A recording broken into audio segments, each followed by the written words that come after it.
28th, 2018 VOLTHA call. I'm Eric Brockman. I'm a coworker of Julie, and she's still on vacation. And we hope she's having a nice vacation, a well-deserved break. We're going to get started here and jump in kind of where we left off on Tuesday. I thought we had a fairly productive meeting on Tuesday where we went through the open items for Sprint 3. Of course, it's closing here tomorrow. And I thought, Sean, that we would, with your help, we would pick up a few more things that Julie told me to do, and then we'll get into some planning, hopefully, for Sprint 4. So let me start sharing. And let's see, I should have already done that. Let me do say my little caveat up front that just everyone be mindful that we are recording for future use by other folks, and it'll be posted to the YouTube site. So please keep that in mind when you're making comments and all. Let's see. Gotta get to the right screen here. Okay, I think I'm finally in the right place. Sean, if it's okay, one thing that we didn't get to, y'all will recall at the end of the call on Tuesday, we got wrapped around a couple of issues, which were very good discussion. I think the last thing I was trying to do on Tuesday was to go through the left-handmost column of these things, these 6 things now that are shown as to do. I think we can, let me make just a real quick run through on these. Because you and Julie and I had talked about these, Sean. 484, I believe. Let me see, I'm going to move this. Are y'all seeing my screen okay, Sean? Anyone? Yep. Yeah. Okay. All right, let me make a quick run through these and then we'll move on. 484, Sean, you had told me this would stay in the to-do. Sorry, I'm going between screens, so. Oh, it's okay. That's okay. Let me. I'll give everybody a moment to get oriented here. You know, we covered the middle column on Tuesday and spent a lot of time on it. Of those things that were in progress, we may need to touch on just 1 or 2 that I made a note of that we still needed an update on Thursday. But this left-hand column, I didn't want to ignore it. For example, let me skip the 484. Let me go to 789 for a minute. I think we need an update. We needed an update from Shad or possibly Jonah to see if they had talked on that one. Is anybody on that? Let's see. This is 484? Yeah. Well, I skipped. I skipped. I went to 789, but I'll be glad to talk about either one. Actually, I'm not sure about either of them.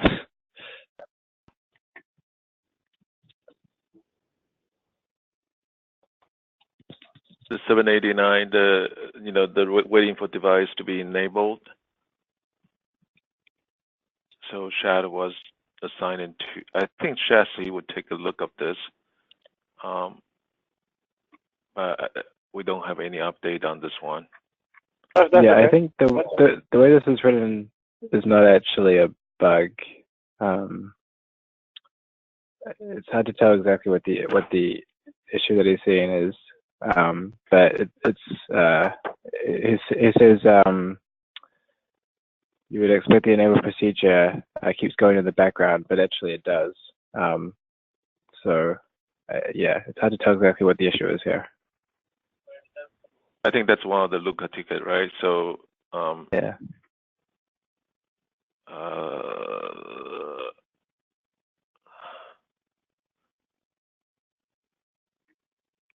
Anyway, I would leave that for Shad to comment on as soon as it's assigned to him. Okay. He's not. Okay, let's just keep on. I don't want to burden us too much. Really. Again, I'm sorry, Jonah. I went too fast. The 484. Sean, you had made a comment to me that it needed to stay in the to-do. I don't know. 484. I think this is for Redis to look at because we're no longer using default 16. So I think this is up to Redis. Right, delete and flow. But Julie said likely will move to Spring 4 Amit was saying, if you look at, he said he checked on this, the workaround was put in place, but not yet been removed. So Amit said it need to be retested back in the end of May. Sorry, I think Amit's traveling right now. I didn't get an update. Sorry for this week, but I'll talk to him and see if I can get an update on this one and post it to the comments maybe. All right. That sounds fine. That sounds fine. Let's get going. I didn't mean to get this bogged down here. 483, I think, Sean, was needed resting with Broadcom. And Julie asked me to ask, can our folks do the verification test? Let me scroll. I think the 43, and then there's the 812. Right now, we closed 812 because we believe that's the same ticket is covered under the 43. I think potentially there was a ticket open with the Broadcom case, and I mean, let's look into that also. So Raghu was saying the old release of the Broadcom doesn't support LOSI clear alarm, but the new release should include that. So yeah, I think and Venkata, I think that's also the one Amit told you also, right? So we just have to make sure the new release of the Broadcom has that. Yeah. Is that an LOSI or is that LOBI? This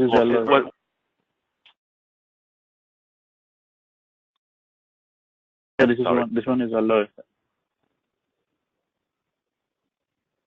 Venkata, can you say that again? So it's alert. Yeah, this is LOS. Oh, LSI. Okay. Yeah.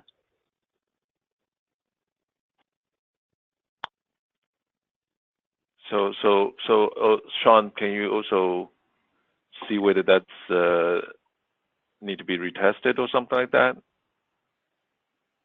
Yeah, I'll find out what's going on with that one. Okay. Okay. Alrighty, just a couple more, I think, here. 733, Sean. Oh, I'm sorry. We kind of covered that yesterday in that ad hoc discussion, right? 733. That's. Yeah, I think didn't we cover that one in that discussion that I started? Well, we had a meeting around 733 last week. I think the decision there was to allow all error checking to occur in the adapter. Okay. But so we have the meeting, and is there something people's working on, or potentially this will be in Spring 4? Well, so this this is getting back to the discussion that I guess was planned for tomorrow, right? Was what changes can we do within the VOLTHA core until it's available in Go? Or I guess at what point can another group start working on the core? So this one basically is on hold right now. Well, I think we just need a strategy for through this transition, how we're going to work on, other people are going to work on the core changes. Yeah. I still don't have a very good picture regarding to how to do that. So, okay. So I think Eric, this one is pending the core change result discussion. Sure. Okay. Let's see. I had a 689 in my notes, but it must have moved on out of this to do. So then there is one new one here, Sean, 1047.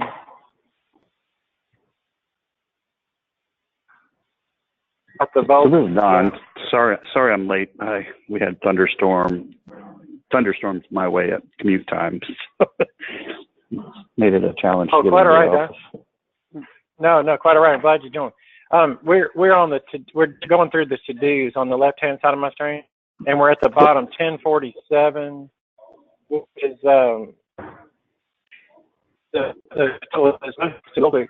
command line command stop to work after about an hour.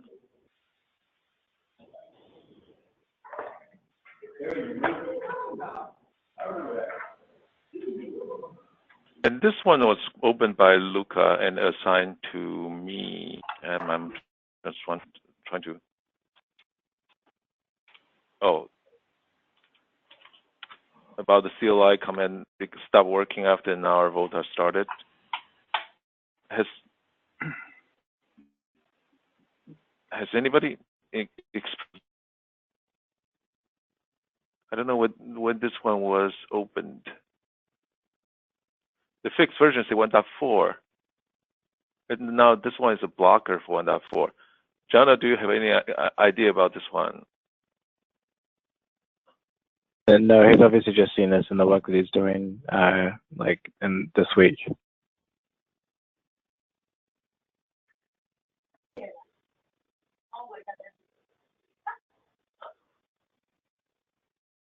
Is this so? It is a blocker. Well, that's what he assigned it. Yeah, I don't think this is a blocker. I mean, you just restart the CLI container if it stops working. There's a workaround. Well, I think what the ticket is saying is that actually VOLTHA is unresponsive, not just the CLI. I mean, we can ask him to reset the CLI, but all of VOLTHA goes unresponsive. Yeah, and I think it says it's something to do with that CD, which yeah. In the end, the core rewrite's probably going to take care of it, but Ken can look at it when he comes back from PTO, which is I think it's next week or the week after. I think July 10th. That's what his date. Yeah.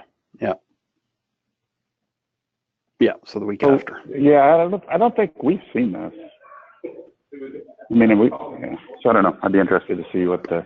Yeah, that's that. I'd also be interested in knowing if anybody else has seen it, because we, when my guys are doing testing on VOLTHA, it's up for hours, and. I mean, we've got a field trial running, and. Are you using the 1.4? Well, I don't know. I'll have to check with Nick. I mean, we have a repository for Docker images. So when we like an image, we bless it and make it the gold standard. Okay. So I don't know. Yeah. Anyway, so if anybody else sees this, please let us know. And kind of look at it when he gets back from PTO. It's a blocker if it happens to everybody. If one person's seeing it, I'd like to know what the steps to reproduce it are. He has a pretty good description. Yeah, he says start VOLTHA, wait an hour, and then it doesn't work anymore. Yeah. Whatever version we're running in production, I can tell you that's not a problem for us. At least, I mean, because I'm the one that's operating the field trial. We've done stuff days after the fact. Yeah. So the commands that work are the ones that are handled by the CLI directly. The ones that need to communicate with the core seem to hang after about an hour. That's what the ticket says. And it also says it's related to etcd most likely. So I'll make sure that Ken takes a look at it when he gets back. And if anybody else sees it, please let us know. Well, yeah. So okay, we have a problem. I was going to bring this up on both to discuss with etcd operator. There seems to be a performance issue, whether it's CPU or hard drive or whatnot, that we're running, where etcd operator will, within 2 days, decide that all the etcd instances are unresponsive and kill etcd. So to keep our field trial running, we're just running etcd directly. Yeah. I would be interested to know, I mean, take a look, make sure you have etcd available Oh, we have a TD. I mean, that's what we're using. And in fact, Stefan did a lot. I mean, I check your list of images running. Okay. Because I deploy it and it works for 2 days, and then all of a sudden I look and there is no etcd cluster there. The etcd operators will still be there, but if you go through the logs, it's saying, no, it's not responding. I'm killing it. Yeah, we've seen that under load. Okay, and there's a ticket that we've raised with CoreOS against etcd where it suddenly starts to fail under load. I mean, I know some of their they use SSDs and even running on their own piece of hardware. So I definitely want to. That's a great workaround for sloppy code. Run it by itself, with super high performing hardware, and that'll hide the bugs. I mean, that's not right. That's exactly. Okay. It'll last for 4 days instead of 2. Yeah, what concerns me is that Kubernetes uses etcd, right, as its key value store as well. So if that's going to be a weak. The crazy thing though is the ones we're running that are in the kube default for Kubernetes, we haven't seen the issue. Yeah, because there's no load on those. I think the difference between the Kubernetes instances and the VOLTHA instances is the VOLTHA instance has a lot of load, and the Kubernetes instances really don't. So it's a loading thing. Somebody should go on mute. I don't know who it is. Well, that's me. The Foundry. They have open space. Open work plan. And okay, sorry.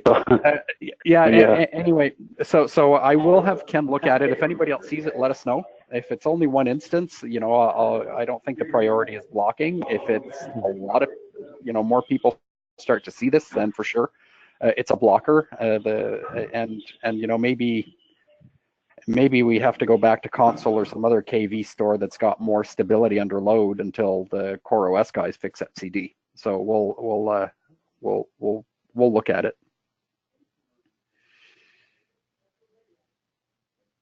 Okay. All right, very good. John, I'm looking for something here, and I'm going to show my inexperience here, and y'all are going to laugh at me. On Tuesday, when we were leaving the middle column, doing the ones in progress, and we were checking on things, I had made a note to just check in on 2 of those to recheck on today, and they were 506 and 812, but I'm not seeing them for some reason. That means that something's been done with them. They were in the in progress mode. 812 was closed without resolution because it's a duplicate for the 483. Gotcha. And then is it 502? 506. 506.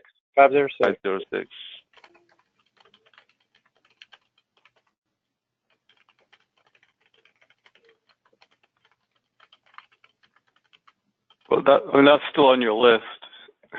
Right. I see. I looked over it. I looked right over it. I must have had it. And right, Nokia said they will come back. Is Andy on the call? I didn't get any feedback from Andy, so potentially this one will move to next spring. All right, gotcha. All righty, folks. That wraps up the exercise that Julie had asked me to do to go through the in progress and to do. The next thing shown on the list was to go into backlog, unless somebody else has a different way to do this. Sean Ying, I hope that was the next thing. I think this is something that we don't ever have time to do anyway, but that was the next thing on my list to do. It was to get into, there's new stories. Right. I think Julie probably already created a sprint 4. So for the ones we have not finished in sprint 3, they will automatically to move into sprint 4. I think the usually is we are asking the technical leads and see where for each team and to start schedule for the sprint 4. And Julie did go through the backlog, and go up and down and see which one can be are the candidates for the Sprint 4. So basically, we don't want to create the vacuum between the Sprint 3 and Sprint 4, right? So, but I don't know whether is that something we want to go through one item by one item before the technical leads was able to start moving things into the Sprint 4. Right. When you and she and I talked, Sean, the other day, there were a few that we could try. There was 31, 10 big stories, 10, 20, 10, 22, 10, 20. There were some pretty good ones that I thought we could go through, but I'll defer to you all. I was just going on her suggestions on what to do. Which one are the 10 something that you said 1031? Okay, let me see if I can get to the right. If I can get to the right spot here. My notes, I showed, for example, let's just jump into one. I showed that 1015 was an epic that had stories tied on 1020, 1022, and 1023. That was just one example. I may need y'all's help to get to. Let's see what. So you are still in the Sprint 4, right? So Sprint 3, you go down. Oh, I'm sorry. There. And the 10. So yeah, just don't. They're not assigned. So they are the backlog right now. We see. I was trying to review those yesterday, but I didn't. I ran out of time. Okay. So I think for the backs, to me, for the community, if you don't mind, can I request the technical lead take a look of the backlog and then see what can be inserted into the Sprint 4, and then start populating the work item while you're closing up the Sprint 3. Can you start dragging the items assigned to Sprint 4? I think that's, we have a lot of open OOTs, and I think the technology profiles stuff probably mostly depending on the discussion. Hopefully will happen. When I say hopefully, because I think Dave Bambridge also talked about something can be discussed during for the VOLTHA discuss. So we have I would say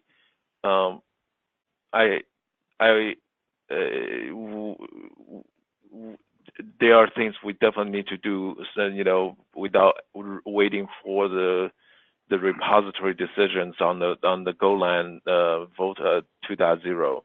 So can I get a commitment from the technical lead start working on populating the Sprint 4? Yeah, this is Sean. So I'll work on the technology profile stuff.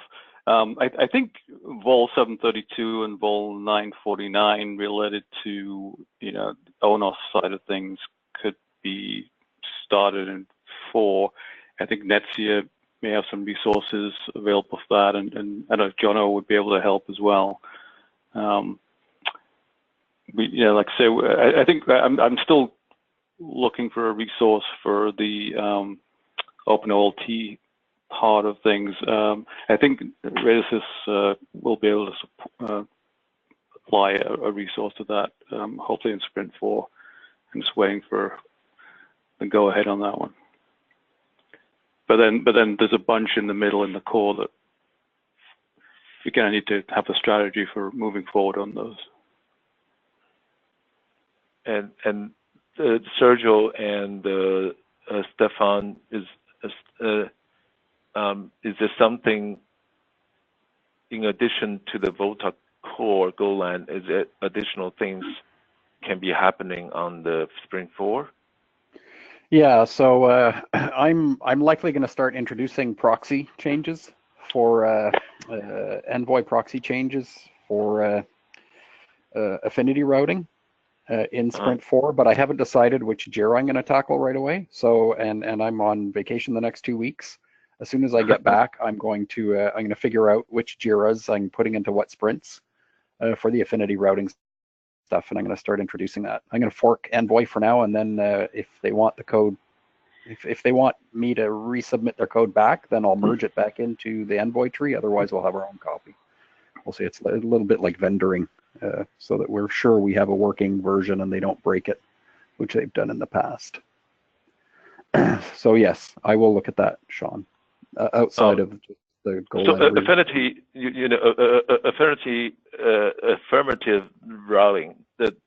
So that part of work can be done without the Golang core change. Absolutely, affinity routing. I can even test without a core. I just, I just need 4 backends that get or 3 backends that are getting the call based on the object ID. I've been working and testing, bits and pieces here and there without a backend at all. I mean, the call to the backend fails, but that's okay because I know the affinity routing piece is working because the ID in the request, the ID is being honored by the proxy, and the right backend is being called, and then it fails because the backend's not there. So I can test all that without a backend at all. And then, then what we do need to test is the integration to make sure that the serial, the 2 backends are getting the same request, the serial number is the same, that the backends are handling that properly, or the cores are handling that properly. But for the time being, the testing can be done without the core there at all, and I prefer it that way because I don't need to get a whole environment up and running to do the testing. Okay. So you said you can you'll start PTL next week, right? So tomorrow, yeah. Tomorrow, okay. So you got 1 day. Oh, tomorrow, so you'll also be gone. Okay. Yeah. So yeah, if you can start looking at that and then and then start working on this one, that'll be great.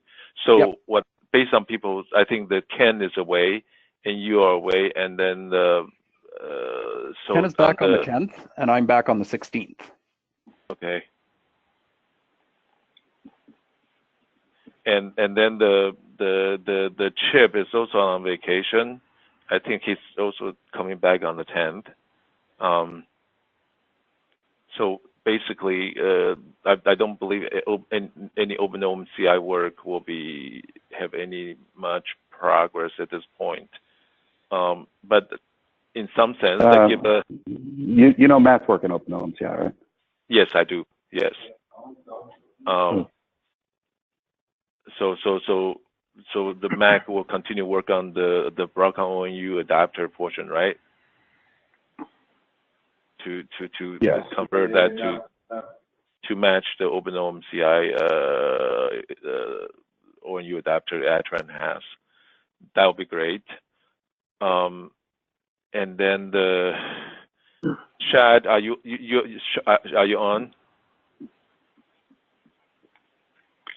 Yeah, I'm here. So while all these things, I think the Spring 4 is coming up. Are there any additional work?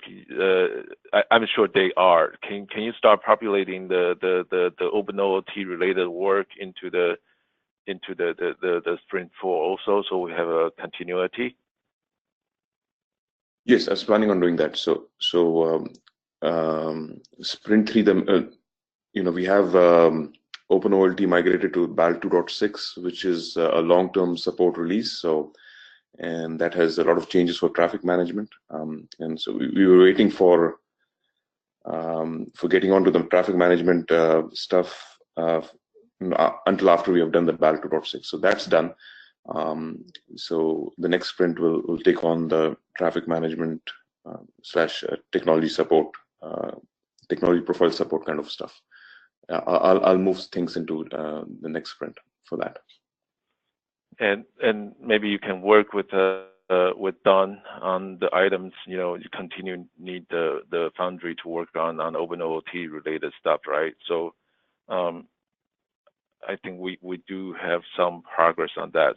So Sean from Redis, I think there are some DT's tickets also has been coming in. If there's some, if you can provide some of the update, whether do you want them to deliver in sprint 4? I think that would be good too. What I'm saying is, since Ken and Sergio are being away, and I think the Golang, so Sergio, the Golang work probably will not happen. It will not be impacted to the master branch right now. Assuming repository decision is not made, yeah. Exactly, but the expectation is that it'll be in a separate repo, and in fact there's talk about multiple repos for libraries and other things. So the master branch should not be impacted by any of these changes. Either it's a side branch or a new repo, one or the other. But it's not going to be done in the master branch. Okay. So is it worthwhile just making some changes in Python then? I mean, at least the logic will be there and would be a translation effort to Golang at some future point. But is it worthwhile moving ahead in Python, or? So here's the thing: if it's better if you have if it's in the existing feature set that we've already agreed to, we are going to need to port it to the Python version. If you're in a hurry and you need to make the changes in the master branch today, then the port will need to happen. If you can work with the team that's implementing the Golang core and implement the feature there as opposed to on the master branch, that's better than the other way around, where it's implemented on master and then ported over to the side branch or to the new repo, whatever way we go. So my preference and Ken's preference and everybody's preference working on the Golang version will be implement your new features there rather than implementing in Python and requiring a port. But it's up to you. If you're in a hurry to do the features in the master branch for some reason, then go ahead and they'll need to be ported. Well, I'm just wondering what is going to be the overall best strategy in the long term. Just and if it can, I mean, if we wanted to implement something for passing through meters, for instance, supporting meters in the core. Yeah. The base of code that would need to be updated currently exists in Python, right? So I guess there has to be a translation. There has to be work to convert that to Go initially, I guess, and then add the new feature. Yes. Which I guess in the long term is more helpful, right? Because it speeds up the overall core. Exactly. Yeah. And we said, we're more than happy to get help to write the core in Go. I mean, that goes without saying. It'll benefit everybody in the end. Yeah. Okay. I mean, I think that's fine. I guess we just need resources who are familiar with Go, I guess. Mm-hmm. Okay. Which I don't know if that's an issue or not. Yeah, Go's a pretty easy. Well, it's a fairly straightforward language to learn and easy to read, and resembles C, C++, your standard compiled languages. So it has some features you need to get used to, but other than that, it's not a steep learning curve. And is there this is probably a little sidebar, but is there like a one of the issues with Python is concurrency, and is there a I guess a framework for how we implement the application code within Go, in terms of concurrency scheduling? Yeah, so Go is fully concurrent. Go is fully concurrent, which means that it's multi-threaded. It'll run as many threads as you want to throw at it. So it doesn't have the problems that Twisted Python does, where it tries to simulate a multi-threaded environment in a single thread. Well, right? I mean, more is there an example of? There are tutorials. Yeah, go to YouTube. YouTube, there's all kinds of videos. I think. Yeah. I mean, honestly, I think there's not a language you can get up to speed writing concurrent code faster than Go. What? It's based to the language itself. Yeah, but even channels are your friend. Yeah. Yeah, but I mean, even in C, there's different ways you can approach the architecture of how you're going to receive messages. You know, is that framework? Go forces you into the channel-based framework for the most part. If you want to deviate from that, you can manually set semaphores for critical sections of code and do that kind of stuff. But it's not necessarily encouraged. Okay. And it forces a discipline on you, right? You know, you can't go peek into a channel. You've got to pull the thing out so to avoid sloppily written code. So I mean, it's if you watch the videos or do some of the tutorials, you'll see it's pretty easy to get up to speed on. Yeah, but definitely there's a couple. There's like I forget a few videos. He's one of the Go developers on YouTube. There's some really good information. Okay. Alrighty. So Eric, I think that sorry I made the decision asking the technical lead to look at different areas so they can start populating the Sprint 4. No, Sean, that was great. That was great. I'm going back to the notes that Julie gave me, and I've got this one screen up that I just want to run by you all just as a possibility of, because we still have a few minutes left. And there's a few that she had asked me to cover. One set was this 1031 through 1038. She also mentioned 1039. Where does it need to go? Does it need to go to 2.0?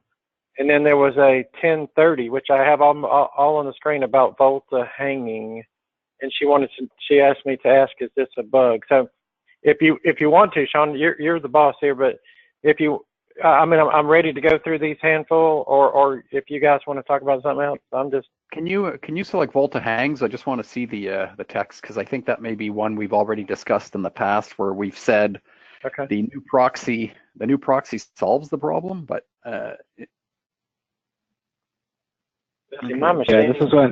this is when I reported, and basically I see, I'm not sure what causes it, but at some points I sometimes see no further logs from the VOLTHA core, basically, apart from the OpenOLT heartbeat thread. So it's like the normal twisted Python thread got stuck somewhere,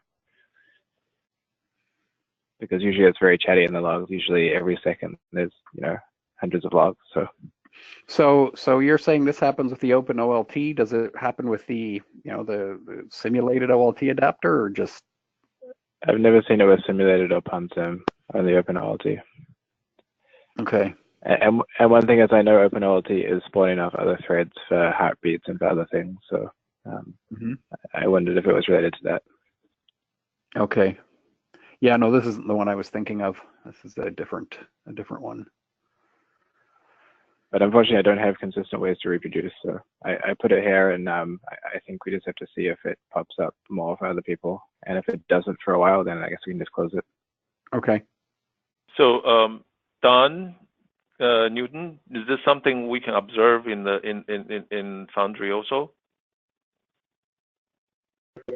If it is, I haven't seen it. Okay.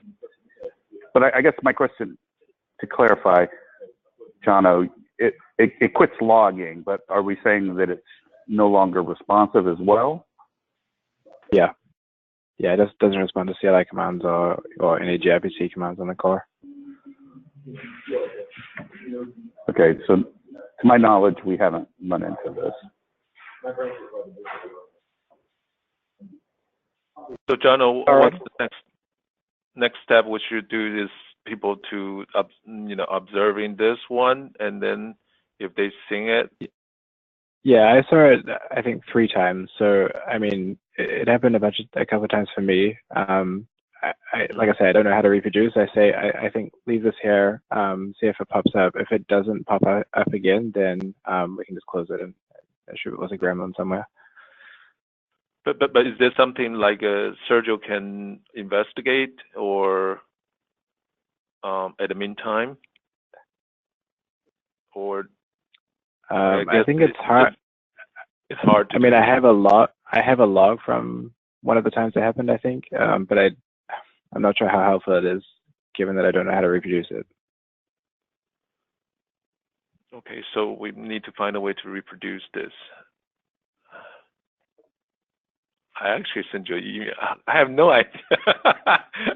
I have no idea to, you know, anyway, my memory is, I'm losing my memory. So I just need to find a way to reproduce. Yeah, again, I think leave it here for a while, see if it pops up again for me or for others. If not, then we can close it. Okay. After some time. And then I think, but the reason why you only observe that is because that's ONF just looking at open OLT, right? So the existing OLT adapter, you are not working on those, so potentially it's happening there, but we're not able to verify that. See, Golang's going to help. If the OpenOLT adapter is responsible for it, the OpenOLT adapter's thread would hang and everything else would keep running. If it was the core's thread would hang and everything else would keep running. It would be really easy to troubleshoot. This is where, you know, this single-threaded Python thing is a nightmare because you don't know who caused the problem. There's no way to track it down. It's hung somewhere, and you don't know if it happened in the OpenOLT code or if it happened in the core code, because it's only a single thread that's weaving through everything. So if this were written in Go, we could have debugged it a lot easier. Anyway, sorry, I digressed. Oh no. Okay. Very good comment. Okay, again, Sean, I'm just going by what Julie told me to do. And this 1031 that's on the screen, 1031 through 1038, you can see them all kind of right there. Those are new stories. And I just wanted, if nothing else, to point them out to the team, right? That they're in there to be for consideration. They're in the backlog, I guess, but Julie asked that I want that I at least point them out to the team. So does that spark any discussion, Sean? So Sergio, so this created by Ken, so that's part of the Golang conversion, right? Yep. Implementing the flow decomposition. So so my question: if we have a separate repo and the separate repo is working on this thing, should that be also in the same sprint? I don't know. It should be, but it will not be in the code. So will not be the master. The core conversion is going to take a couple of sprints. Okay, right. It's not going to be done all in one sprint. Two or three, right? Depending on how much help comes our way. I mean, the best, you know, I can't. If you can make a call based on story points, but I would rather have Ken decide what items go into what sprints and in what order, to tell you the truth. So, okay. So next week, probably no one, people are working on it, but you know, probably none of the code will be seen. So Eric, let's say we'll have to wait until Ken come back to see where the That's quite all right. That makes sense. That makes sense, Sean. I follow. One more. I'm just going through some quick notes. These are just quick items, I hope. On this 1039, let me see if I can click on it. Julie asked me to ask him about 1039. Yeah, this is also one I submitted. Okay. And we're just trying to debug some issues in PlumSim, and it's logging the flow matching, but it's also every single time it logs a whole bunch of statistics and random stuff that has no bearing on the actual log statement that it's trying to log. So we just wanted to clean that up a bit to make it a little easier to debug.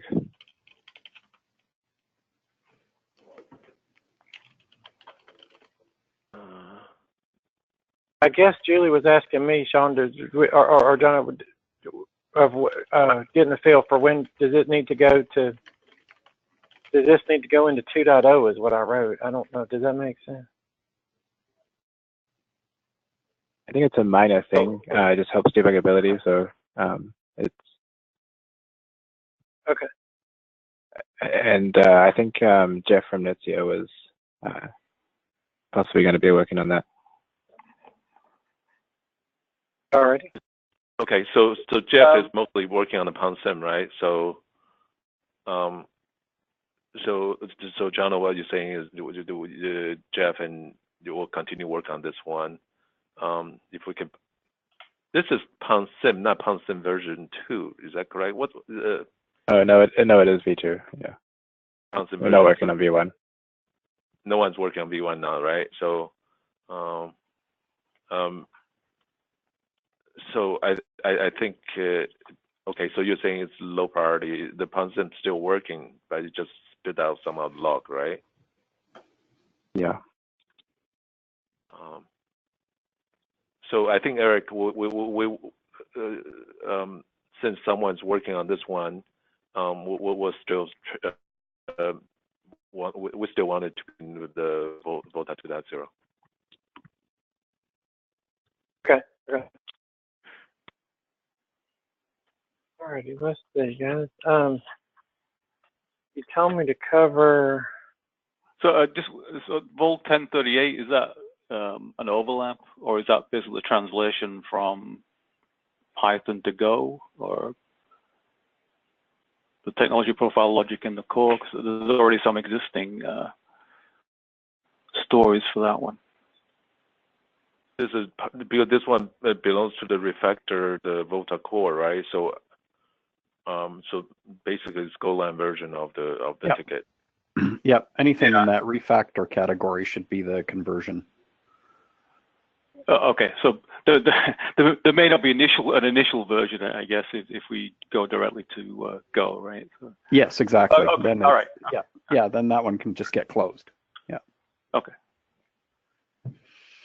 But I think it's just, for the technology profile, I think whether people can wait another two sprints, right? So.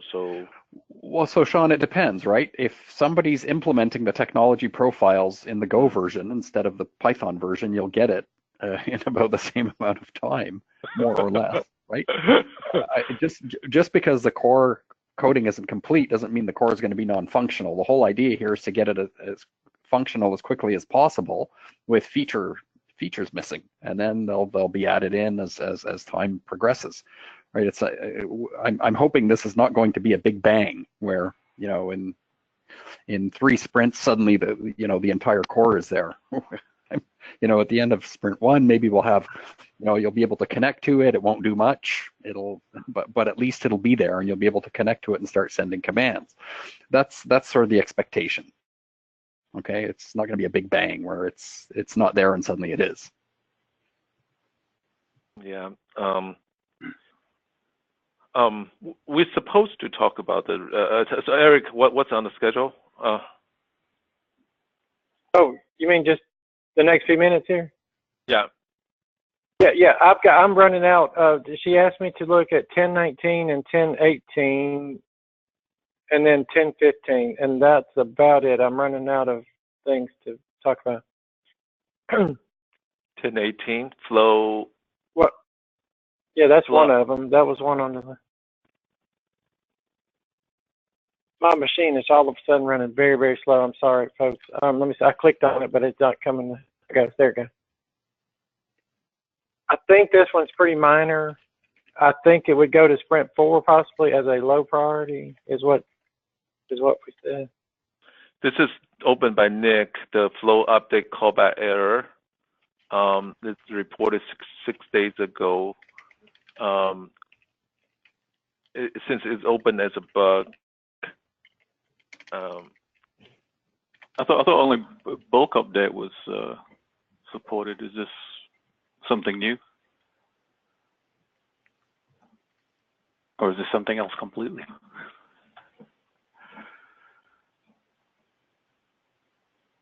Who is best to review this one? Maybe provide some follow-up on this. When was this raised? This was 6 days ago. Okay. I would say June 22nd. Okay, can you scroll back up a bit? Sure. if my machine let me.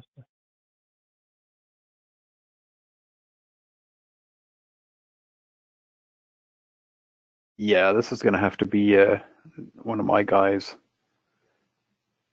to look at it. So I'd say, you know, give it to Ken, but he's on PTO. So assign it to Ken, and I'll see. I'll see if somebody here can look at it, and they'll just steal it away from Ken. So I was just talking to Nick. He didn't actually see problems other than the errors in the logs. Oh, I see. So then it's not it shouldn't be a critical. No, it's a low priority. Oh, it's a low priority. No, he said it was minor. Okay, well then leave it sitting there until Ken comes back. So I'll assign to Ken. Okay. Yeah. Okay. I thought because of the red, yeah, I should look at the arrow. I was looking at that's just an indicator of a bug. Sorry. Okay. I'm a little bit tired this morning. You're already tired? Who said that he is tired? Well, I was up laying bricks till like 2 a.m. So Are you still working on your house? Yeah, I'm doing the fireplace now. I'm putting bricks on the inside. All is that what you're going to do? Okay, let's don't waste Eric's time. Eric, what's next? No, it's okay. Sean, I need your help because I usually stay in these lists. If I wanted to go just to 1019, where do I go just straight to a defect? How do I go straight to I usually open a separate window. Okay. Yeah. So what you can do, if you look at your the right side, right, the right panel, it's a VOLTHA 1018. Copy the link. Copy the link and then create a new window and paste it. Okay. And then so I basically I like to see the individual ticket. Go to another tab on the browser, create a new tab, and then paste. Open a new tab. Open a new tab. Open a new tab.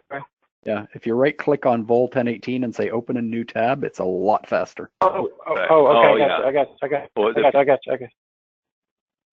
I'm sorry, guys. I should have been a new tab. Let's see if it'll do it. My machine is a minute ago. It just completely locked up, but I think it's going to recover here.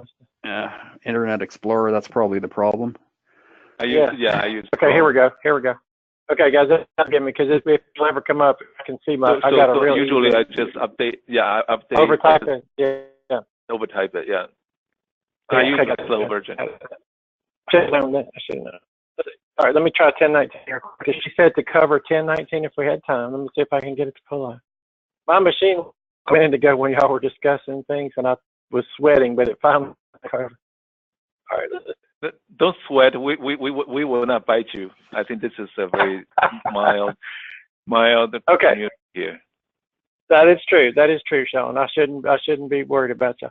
All right, this was one she asked me to cover. 1019 if we had time. Attribute error when updated. So this is kind of the same category. It's errors in the log message, but not necessarily any observable problem behavior-wise. Okay. So Nick assigned it to himself, but there's not much. You're working 1019, Nick? Oh, done. It said done. Yeah, oh, it does. It does. I didn't see that. Okay. Yeah, well, never mind. Done the last time I looked at it. Okay. That's why it wasn't in the backlog. Okay. That's why it wasn't there. Okay.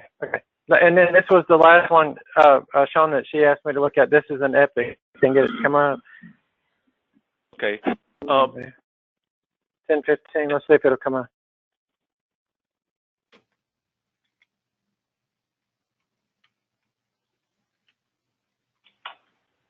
Okay. I think she asked for an update. She asked to get an update from DT for feedback on placement. This is an Epic that's got 1020. You see the issues down there, right in the middle. is anybody on from them, Sean? Yes. This actually. Hi, Björn. Björn is here from DT. So I should say a few words about that. Is that the question? Well, sure. She asked me to ask you all for feedback on placement of this one. Yeah. I guess how important. Yeah. Okay. Yeah. Sarah created the epic, and we Redis and me we created some user stories for that. That covers mainly the DT requirements for the adapter. So the important things for us, and they are. I'm not very sure, but I think most of them, at least most of them, is already covered in the edge core adapter version. And the idea here is to get it transported to the OpenOLT version of the adapter, and the ONF colleagues asked us to create these stories to address our specific requirements. Mm-hmm. That's more or less what's behind.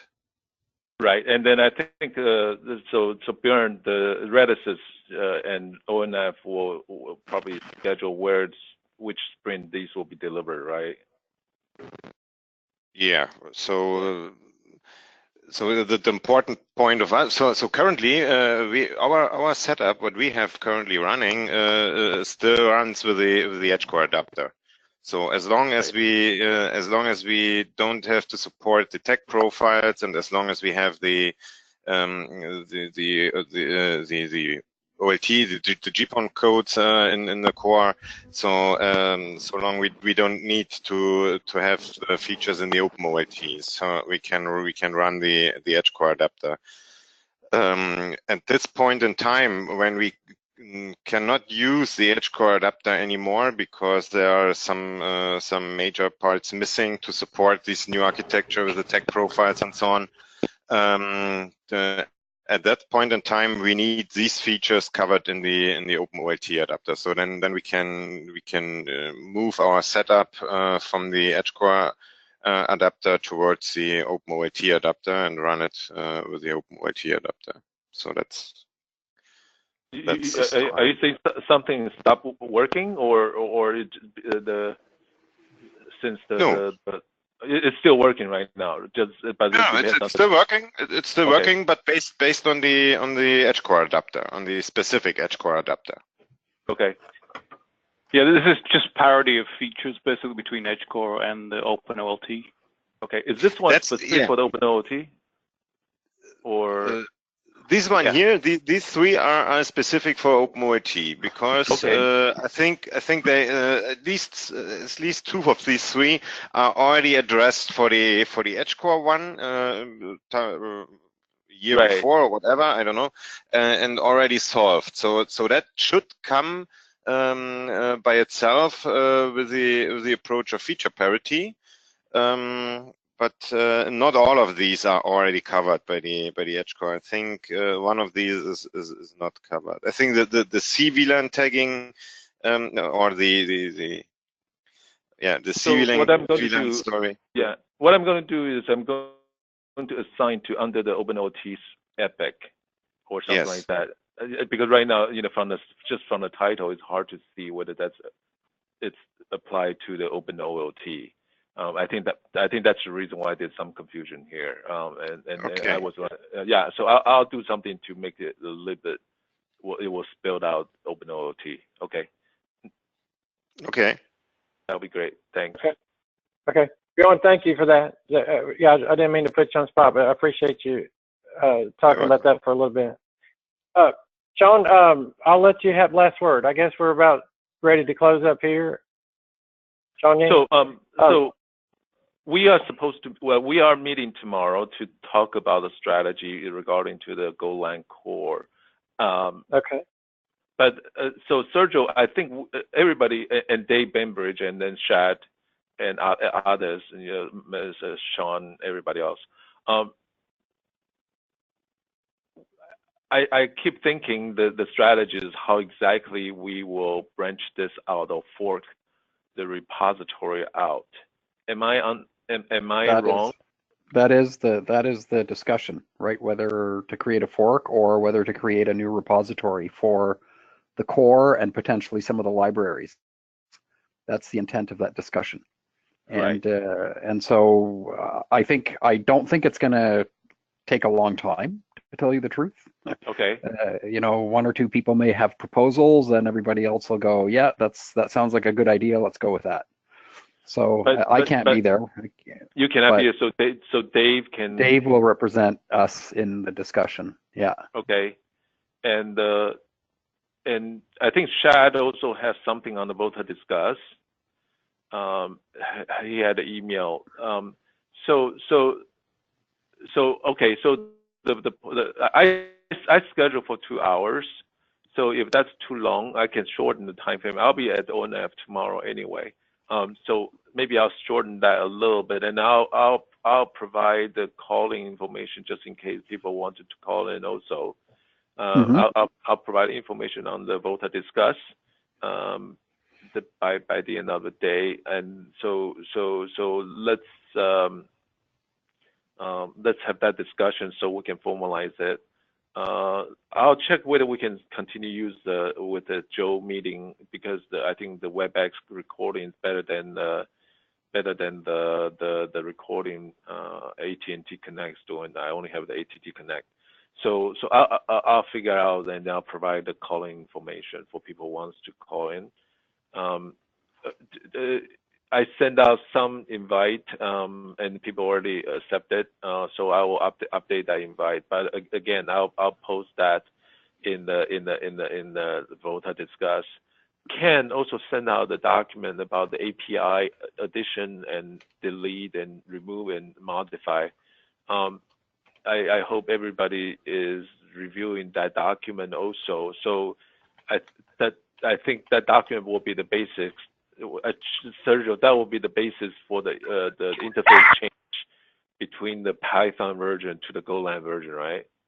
Yeah, that will be the interface specification. Whatever we nail down on that document is going to be the interface specification, so people can start coding to it in the adapters. And so as the new core becomes ready, that's the language it'll be speaking to the adapters through Kafka. Okay.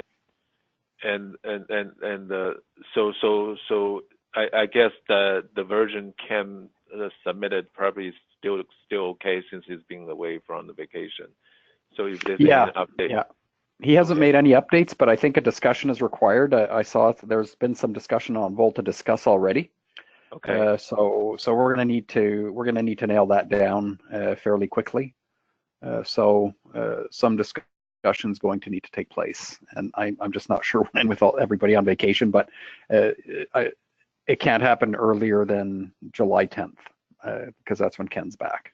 And I'm gone until the 16th, but that's okay. Ken, I don't need to be there to have the discussion. I have my opinions. I'll make sure David's aware of them. And if he can represent your opinion, okay, anyway. Well, he might have his own opinion, and then he'll reflect his instead of mine, but that's okay. Right. So before we close the call, does anybody has any comment or questions regarding to the VOLTHA work 2.0 and things like that?